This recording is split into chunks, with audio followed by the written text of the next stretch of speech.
Good morning, students. This is the revision video I have prepared for the chapter Acids, Bases and Salts. इस revision section में बच्चों हम कुछ questions discuss करेंगे जिस हिसाब से बोर्ड में क्वेश्चन पूछता है. आप लोगों ने पूछा था बेसिसिटी और एसिडिटी के लिए, तो किस तरीके से आपको क्वेश्चन सॉल्व करने हैं वो मैं अभी आपको बताऊंगी. तो ध्यान से आप अपने फेयर कॉपीज में हर एक क्वेश्चंस को लिखिएगा, अपने कॉन्सेप्ट्स को क्लियर करिएगा और जो भी क्वेरी होती है आप कमेंट बॉक्स में प्लीज कमेंट करिएगा. सो स्टूडेंट्स, आज हम स्टार्ट करते हैं. सबसे पहले we will cover the topic find out the basicity यानी क्षारकता ऑफ द एसिड, अम्ल की क्षारकता, and acidity of the bases यानी क्षारक की अम्लता पे किस तरीके से क्वेश्चंस आपको सॉल्व करनी है उसका मैंने आपको पूरा डिस्क्रिप्शन दिया है. और सेकेंड टॉपिक जो है, कुछ चीज़ें जैसे रिएक्शन बेस्ड क्वेश्चंस कैसे बोर्ड में पूछते हैं और आपको कैसे उसका आंसर करना है वो मैंने कोशिश किया है उसको कवर करने का. तो आप हर चीज़ों को बहुत ध्यान से देखिएगा. सो स्टूडेंट्स, आप ध्यान से देखो, इस तरीके से बोर्ड में क्वेश्चन पूछता है. फाइंड आउट द बेसिसिटी और replaceable hydrogen ions in the following. Clear? Find out the basicity और रिप्लेसेबल मतलब जिसकी जगह छोड़ सके. हाइड्रोजन कितनी ऐसे हाइड्रोजन है जो अपनी जगह छोड़ सकते हैं. Replaceable hydrogen ions in the following. ये तीन क्वेश्चंस मैंने लिए हैं एसिड में. नाइट्रिक एसिड, कार्बोनिक एसिड और ये है फॉस्फोरिक एसिड. मैंने हर स्लाइड को बच्चों हिंदी में भी लिखा है और इंग्लिश में भी लिखा है. तो अगर इस तरीके के क्वेश्चंस आएंगे सो हम फर्स्ट क्वेश्चन पे चलते हैं. HNO3. तो सबसे पहला स्टेप आप ये दिखाओगे, उसको डिसोसिएट करोगे, उसका विघटन करोगे. तो नाइट्रिक एसिड विघटन हो गया उसका H+ आयन में और नाइट्रेट आयन में. तो अब आप यहाँ पे बताओगे only one replaceable hydrogen ion, यहाँ पे सिर्फ एक रिप्लेसेबल हाइड्रोजन आयन है. अब आप सेकेंड स्टेप में दिखाओगे in the presence of water यानी वाटर की उपस्थिति में जो ये एक रिप्लेसेबल हाइड्रोजन आयन था वो तुरंत वातावरण के एनवायरमेंटल वाटर मॉलिक्यूल से कंबाइन करके एक H3O+ आयन बता रहा है. आपको पता है कि बेसिसिटी ऑफ एन एसिड, फिर से आप देख लो क्या होता था कि किसी भी पर्टिकुलर एसिड को जब आप वाटर में डिसॉल्व करोगे तो पर मॉलिक्यूल कितने हाइड्रोनियम या हाइड्रोजन आयन को देगा, that is the basicity of acid. तो यहाँ पे नाइट्रिक एसिड को जब हम जल में घोल रहे हैं तो हमें कितना हाइड्रोनियम आयन मिल रहा है, एक. फिर आप यहाँ पे लिखोगे नेक्स्ट स्टेप में formation of one hydronium ion, therefore it's basicity is 1. That means it is a monobasic acid. तो अगर ऐसे सवाल पूछेंगे तो इस तरीके से मैंने स्टेप्स आपको दे दिए हैं ताकि कोई आपको कंफ्यूजन ना हो. नेक्स्ट है कार्बोनिक एसिड. इसमें आपको चेक करना है कि प्रत्येक per molecule of an acid when you will dissolve in water how many hydronium ions will be generated. तो फर्स्ट स्टेप में आप देखो कितने हाइड्रोजन आयन है, यहाँ पे 2 हैं. तो आप मैंने इसको डायरेक्ट दिखाया है लेकिन वीडियोस में जो मैंने आपको डिटेल पढ़ाया उसमें स्टेप्स दिखाया है. तो जो बच्चे इंटरेस्टेड हैं, आप जानना चाहते हो वो स्टेप्स भी फॉलो करो, अदरवाइज आप ऐसे भी लिख सकते हो. तो carbonic acid H2CO3 will dissociate. यहाँ पे देखो 2H+ आयन टूट रहा है. क्यों? क्योंकि यहाँ पे इसके पास 2 रिप्लेसेबल हाइड्रोजन आयन है जो अपनी जगह को त्याग सकते हैं, छोड़ सकते हैं. सो 2H+ और कार्बोनेट. अगर बच्चों आपको वैलेंसीज नहीं याद है एनायंस की या कैटायंस की तो आपके लिए ये टॉपिक बहुत ज़्यादा टफ होगा. So it's a humble request again, सारी वैलेंसीज को आप अच्छे से याद करके लिख के पढ़ो आप लोग. तो यहाँ पे आप देखो 2 रिप्लेसेबल हाइड्रोजन आयन है यहाँ पे. नेक्स्ट स्टेप आप दिखाओगे in the presence of water. अगर 2H+ आयन जनरेट हो रहे हैं तो अगर 2 हाइड्रोनियम आयन मिलेगा हमको तो कितने वाटर मॉलिक्यूल चाहिए, 2. हमेशा ध्यान देना, एक H+ के साथ एक वाटर मॉलिक्यूल कंबाइन करेगा और दूसरे H+ के साथ दूसरा वाटर मॉलिक्यूल. तो मैंने यहाँ पे आपको पूरा कंबाइंड रिएक्शन दिखाया है. 2H+ plus H2O will give 2 hydronium ions. तो यहाँ पे नीचे देखो आप, formation of 2 hydronium ion, therefore it's basicity is 2. It's a dibasic acid. तो ये मैंने सारे स्टेप्स आपको दिए हैं. जब भी इस तरह से क्वेश्चंस आएंगे तो आप ऐसे स्टेप्स को फॉलो करना, कंफ्यूज मत होना और वैलेंसीज को आप याद करना. नेक्स्ट है फॉस्फोरिक एसिड, सेम उसी तरीके से 3H+ और फॉस्फेट में अगर आपको वैलेंसी नहीं याद है फॉस्फेट आयन की तो आप पूरा नंबर अपना लॉस कर दोगे।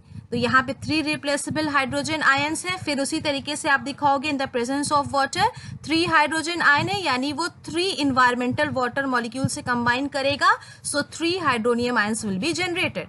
Formation of 3 hydronium ion, therefore its basicity is 3, that means it is a tribasic acid. तो इस सब सारे स्टेप्स को आप ध्यान से देखना और अपने कॉपीज में इनको लिख लेना कि अगर इस तरह का क्वेश्चंस आएगा तो हमें कैसे इसको आंसर करना है, कैसे इसके स्टेप्स को हमको फॉलो करना है। यहाँ पे देखो बच्चों आप, मैंने इसको हिंदी में भी लिखा है, निम्नलिखित में क्षारकता या स्थान योग्य हाइड्रोजन आयनों का पता लगाएं। मतलब जो रिप्लेसेबल हाइड्रोजन है उनको आपको पता लगाना है। सेम वही चीज है, मैंने उसको हिंदी में ट्रांसलेट कर दिया है। देखो फर्स्ट स्टेप में आप इसको तोड़ोगे, इसको डिसोसिएट करोगे, केवल एक स्थान लेने योग्य हाइड्रोजन आयन। स्थान लेने योग्य हाइड्रोजन मतलब रिप्लेसेबल, जो अपने स्थान को छोड़ सके। पानी की उपस्थिति में आप रिएक्शन दिखाओगे, अगर एक H+ आयन निकल रहा है विक्टन में एसिड के तो कितने हाइड्रोनियम आयन बनेंगे, 1 बनेंगे। तो उसी प्रकार इसकी क्षारकता कितनी हुई, 1 है, तो ये एक क्षारकीय एसिड है या अम्ल है। उसी तरीके से कार्बोनिक एसिड जो है, आप मैंने स्टेप्स लिखे हैं, आप देख लेना, ये द्विक्षारकीय एसिड है। क्यों? क्योंकि ये 2H+ आयन को जनरेट करता है जब इस पर्टिकुलर एक मॉलिक्यूल के एसिड को हम वाटर में डिसॉल्व करते हैं। नेक्स्ट है थर्ड आपका फॉस्फोरिक एसिड। ध्यान से देखो बच्चों, फॉस्फोरिक एसिड है H3PO4, ये कितने हाइड्रोजन आयंस को जनरेट कर रहा है जब आप इसको वाटर में डिसॉल्व करोगे, 3H+ है। और फिर आप इसको वाटर की उपस्थिति में, पानी की उपस्थिति में अलग से दिखाओ, अगर 3H+ आयन डिसोसिएट हो रहा है तो इन्वायरमेंटल मॉलिक्यूल वाटर का हमें 3 चाहिए, तो ये कंबाइन करके कितना बना रहा है, 3 हाइड्रोनियम आयन। तो इसलिए 3 हाइड्रोनियम आयनों का गठन है, इसलिए इसकी क्षारकता 3 है, ये त्रिक्षारकीय एसिड है। ये सारे मैंने स्टेप्स लिख दिए हैं बच्चों, और आप इसको अच्छे से अपने कॉपीज में लिखिएगा। और जो भी अगर आपको कंफ्यूजन है आप कमेंट सेक्शन में कमेंट करिए। यहाँ पे आप देखो नेक्स्ट क्वेश्चन है बच्चों, find out the acidity of the following bases. यहाँ पे आपको निकालना है क्षारक की अम्लता। ये सब आप पढ़ चुके हो, तो इसका कॉन्सेप्ट क्या था कि ऐसे बेस जिनको आप वाटर में डिसॉल्व करो तो प्रत्येक बेस का मॉलिक्यूल कितने हाइड्रोक्साइड या हाइड्रोक्सिल आयन को देगा, वही हमारी एसिडिटी होती थी बेस की। क्लियर है? मैंने वो सब बताया हुआ, आप उसको देख लेना। एक बार मैंने यहाँ पे इंग्लिश में बताया है, एक बार हिंदी में बताया, स्टेप्स मैंने बता दिए हैं। अब आई थिंक आपको कोई कंफ्यूजन नहीं होना चाहिए। तो फर्स्ट स्टेप आप ये दिखाओगे, NaOH डिसोसिएट हो रहा है किसमें, Na+ में और OH- आयन में। ओनली 1 रिप्लेसेबल हाइड्रोक्साइड, हाइड्रोक्साइड बोलो या हाइड्रोक्सिल आयन बोलो, सेम है, OH-, therefore its acidity is 1, that is monoacidic base. आपको स्टेप्स दिखाने हैं और स्टेप्स में आपको क्लियर दिखाना है कि कितने हाइड्रोक्साइड आयन जो हैं वो प्रोड्यूस हो रहे हैं। तो यहाँ पे आप देखो कैल्शियम हाइड्रोक्साइड के केस में कितने हाइड्रोक्साइड आयन प्रोड्यूस हो रहे हैं, 2। दैट्स वाई इसकी एसिडिटी क्या है, 2 है, it is a dibasic acid. Next example, aluminium hydroxide को आप डिसोसिएट करोगे तो आप देखो एल्यूमिनियम 3+ में टूट रहा है और कितने हाइड्रोक्साइड आयन जनरेट कर रहा है, 3। Therefore its acidity is 3, it is a try acidic acid. इसी तरह से मैंने हिंदी में भी दिया है, अगर वो एक OH- को देगा तो वो एक आम्लिक क्षारक होगा। अगर उसका विघटन करो बेस का, अगर वो 2 हाइड्रोक्साइड या हाइड्रोक्सिल आयन को देगा तो वो द्विआम्लिक क्षारक होगा। अगर कोई भी बेस अगर उसको वाटर में डिसॉल्व करो और अगर वो 3 हाइड्रोक्साइड या हाइड्रोक्सिल आयन को देगा तो उसकी अम्लता 3 होगी और वो एक त्रिआम्लिक क्षारक होगा। हमारा नेक्स्ट क्वेश्चन है स्टूडेंट्स, आप ध्यान से देखो, name the products obtained when sodium hydrogen carbonate is heated, right the chemical equation for the same. Simple है, मैंने इसको हिंदी में नहीं लिखा है। जब सोडियम हाइड्रोजन कार्बोनेट को हम हीट करते हैं, उसको गर्म करते हैं, तो हमें उत्पाद बताना है क्या मिलेगा और उसका एक संतुलित रासायनिक समीकरण लिखना है। तो सबसे पहले तो आपको फॉर्मूला याद होना चाहिए कि सोडियम बाइकार्बोनेट या सोडियम हाइड्रोजन कार्बोनेट का फॉर्मूला क्या होता है, इट इज NaHCO3। तो इसको जब हम हीट करेंगे तो हमें क्या मिलना है, सोडियम कार्बोनेट, कार्बन डाइऑक्साइड और वाटर। ये आपने पढ़ा है कि अगर बाइकार्बोनेट्स को हम हीट करते हैं तो हम वो किस में कन्वर्ट होता है, कार्बोनेट में, साथ ही साथ कार्बन डाइऑक्साइड गैस निकलती है और वाटर मॉलिक्यूल जनरेट होता है। तो अगर इस तरह के क्वेश्चंस आएंगे स्टूडेंट्स, तो सबसे पहले आप बैलेंस्ड केमिकल इक्वेशन लिखिएगा, यानी रिएक्टेंट साइड, अभिकारक साइड और प्रोडक्ट साइड यानी उत्पाद साइड के एटम्स इक्वल होने चाहिए। अब इसको आप डिस्क्राइब भी करोगे और अब ध्यान से देखो कि हर एक मॉलिक्यूल के नीचे मैंने इसका नाम लिखा है। जैसे ये है sodium bicarbonate, sodium carbonate, carbon dioxide और वाटर। जब भी क्वेश्चंस अगर ऐसे आएंगे तो आप जो भी रिएक्शन लिखोगे, first thing it should be balance, संतुलित होना चाहिए। नेक्स्ट थिंग, आप प्रत्येक मॉलिक्यूल के लिए उसका इस तरीके से नीचे नाम लिखेंगे, इसको हमेशा ध्यान दीजिएगा। और थोड़ा सा डिस्क्रिप्शन, बहुत ज्यादा डिस्क्रिप्शन नहीं देना है, 2 लाइन का डिस्क्रिप्शन आप दोगे। देखिए मैंने यहाँ पे लिखा है, when sodium bicarbonate is heated above 80 degree centigrade it begins to break down forming a sodium carbonate, water and carbon dioxide. This type of reaction is called a thermal decomposition, यानी तापीय विघटन। जैसे हम ताप दे रहे हैं तो ये पर्टिकुलर कंपाउंड जो है वो टूट जा रहा है। यहाँ पे हम ताप क्या दे रहे हैं, 80 डिग्री सेंटीग्रेड।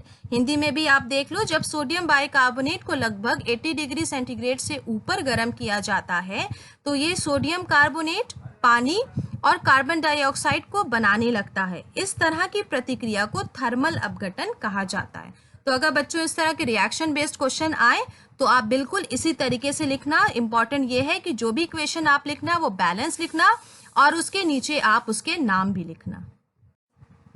बच्चों हमारा नेक्स्ट क्वेश्चन है, देखो आप लोग, metal compound A reacts with dilute hydrochloric acid to produce effervescence. The gas evolved extinguishes a burning candle. Write a balanced chemical equation for the reaction if one of the compound formed is calcium chloride. ध्यान से आप देखो, इसको मैं हिंदी में भी बोल दे रही हूँ। धातु का यौगिक ए बुदबुदाहट बनाने के लिए तनु हाइड्रोक्लोरिक एसिड के साथ प्रतिक्रिया करता है। गैस का विकास एक जलती हुई मोमबत्ती को बुझा देता है। प्रतिक्रिया के लिए एक संतुलित रासायनिक समीकरण लिखें यदि गठित यौगिकों में से एक कैल्शियम क्लोराइड है। सिंपल सा है, ये आपको पता है, आपने पढ़ा है कि यहाँ पे दे रहा है कि कोई भी कंपाउंड मेटल का है वो ए है और वो किससे रिएक्ट कर रहा है, हाइड्रोक्लोरिक एसिड से, और क्या प्रोड्यूस कर रहा है, एफरवेसेंस यानी बुदबुदाहट। और इस गैस का जो जनरेट हो रही है वो बता रहा है कि बर्निंग कैंडल को वो बुझा दे रहा है। तो आपको ये ध्यान देना है कि आपको पता है कि कैल्शियम कार्बोनेट ऐसा मेटल का कार्बोनेट है जो अगर हाइड्रोक्लोरिक एसिड के साथ रिएक्ट करेगा, और यहाँ पे आप ध्यान से ये भी देखो कि एक प्रोडक्ट दे रहा है कि कैल्शियम क्लोराइड बनेगा, तो एक हिंट आपको मिल गया कि जो भी सॉल्ट होगा वो कैल्शियम का ही होगा। तो देखो आप, when calcium carbonate reacts with dilute hydrochloric acid, calcium chloride मिल रहा है, वाटर मिल रहा है और कार्बन डाइऑक्साइड। तो इस तरह के क्वेश्चंस आएंगे तो आपको ध्यान देना है, ध्यान से इक्वेशंस को पढ़ना कि क्या पूछ रहा है। एक मेटल कार्बोनेट ए है, वो किससे रिएक्ट कर रहा है, हाइड्रोक्लोरिक एसिड से। जब वो रिएक्ट कर रहा है तो एफरवेसेंस यानी बुदबुदाहट हो रही है। अब इन जब रिएक्शंस हो रहा है यानी एफरवेसेंस बुदबुदाहट हो रही है तो किसी गैस की प्रेजेंस से तो होगी ना। तो वो जो गैस प्रेजेंट है वो क्या कर रहा है, बर्निंग कैंडल को बुझा दे रहा है। एक्सटिंग्विशेस मतलब बिल्कुल बुझा देगा। अब इस पूरी जो केमिकल रिएक्शन हो रहा है आपको इसका केमिकल इक्वेशन बनाना है और वो भी बैलेंस्ड लिखना है, संतुलित होना चाहिए। और यहाँ पे एक हिंट ये भी दे दिया है कि एक हमारा जो प्रोडक्ट है वो calcium chloride. So this will be the answer. देखो ध्यान से, मैंने यहाँ लिखा भी है, when an acid react with metal carbonate, a salt, carbon dioxide and water are formed. Hydrochloric acid reacts with calcium carbonate to form calcium chloride, carbon dioxide and water. सिर्फ आपको इतना लिखना है और ध्यान देना है कि जो भी आप इक्वेशन लिखोगे वो बैलेंस्ड होना चाहिए और हर एक केमिकल या मॉलिक्यूल के नीचे उसका नाम भी होना चाहिए। यहाँ पे आप लोग ध्यान से देखो बच्चों, मैंने एक्सपेरिमेंट के थ्रू इसको डिस्प्ले करने का कोशिश किया है। पिछले स्लाइड में आपने देखा कि कार्बन डाइऑक्साइड गैस के प्रेजेंस में बर्निंग कैंडल बुझ जाती है। तो आप देखो ये बॉटल है, इसमें कार्बन डाइऑक्साइड गैस इकट्ठी की गई है। तो जैसे ही ये बर्निंग कैंडल के पास आएगी तो वो बर्निंग कैंडल को बिल्कुल बुझा देगी, एक्सटिंग्विश कर देगा। तो ये हमेशा याद रखना कि कार्बन डाइऑक्साइड जो है वो बर्निंग कैंडल को बुझा देता है। और ये कुछ चीज़ें इंपॉर्टेंट है, आप देख लो। टेस्टिंग फॉर गैसेस ये 1 नंबर में पूछ लेता है, ये ऑब्जेक्टिव पॉइंट ऑफ व्यू से भी। कल मैंने पढ़ाया था हाइड्रोजन और ऑक्सीजन गैस की प्रॉपर्टी, आप मैंने पढ़ाई थी कि ऑक्सीजन गैस जो होता है वो कंबशन यानी दहन को बहुत ज़्यादा सपोर्ट करता है, और हाइड्रोजन गैस कंबस्टिबल एलिमेंट है, दहनशील तत्व है, लेकिन वो कंबशन यानी दहन को सपोर्ट नहीं करता। तो आप देखो ये दोनों टेस्ट ट्यूब्स हैं, एक टेस्ट ट्यूब में हाइड्रोजन गैस है और एक टेस्ट ट्यूब में ऑक्सीजन गैस है। तो हाइड्रोजन गैस जिस टेस्ट ट्यूब में है, अगर उसके पास हम जलती हुई माचिस की तीली लाएंगे तो ये क्या करेगा, ये पॉपअप साउंड देगा। You will see here, put a lighted splint into the test tube of hydrogen, you will hear a squeaky pop। ये बहुत कैरेक्टरिस्टिक है, आप प्रैक्टिकल में इसको करोगे और साथ ही साथ ये तेज से पॉपअप साउंड के साथ ये बुझ जाएगा, क्योंकि हाइड्रोजन जो है वो कंबशन को सपोर्ट नहीं करता। पॉपअप साउंड के साथ बहुत तेज से आवाज आएगी और फिर वो जो आपका बर्निंग स्प्लिंट है वो बुझ जाएगा। लेकिन ऑक्सीजन के केस में क्या होगा, जैसे ही आप ऑक्सीजन गैस इस टेस्ट ट्यूब में है और आप जलती हुई तीली को लाओगे तो ये और तेजी से जलने लगेगा। ग्लोइंग स्प्लिंट, यहाँ पे आप देखो, put a glowing splint into a test tube of oxygen, the glowing splint will relight. Relight मतलब वो और तेजी से जलने लगेगा। तो ये दोनों कॉन्सेप्ट आप ध्यान देना, मैंने पिछले लेक्चर में भी बताया है, और हर चीज़ों को बच्चों कॉन्सेप्ट अपना क्लियर रखो ताकि आपको कोई भी प्रॉब्लम ना हो। सो स्टूडेंट्स, आप लोग हर जो भी मैंने आज बताया, हर चीज़ों को, हर टॉपिक्स को, कॉन्सेप्ट को, आप उसको बिल्कुल क्लियर रखना, और जो भी कंफ्यूजन होगा आप उसको कमेंट बॉक्स पे आप मेंशन कर सकते हो। Thank you so much.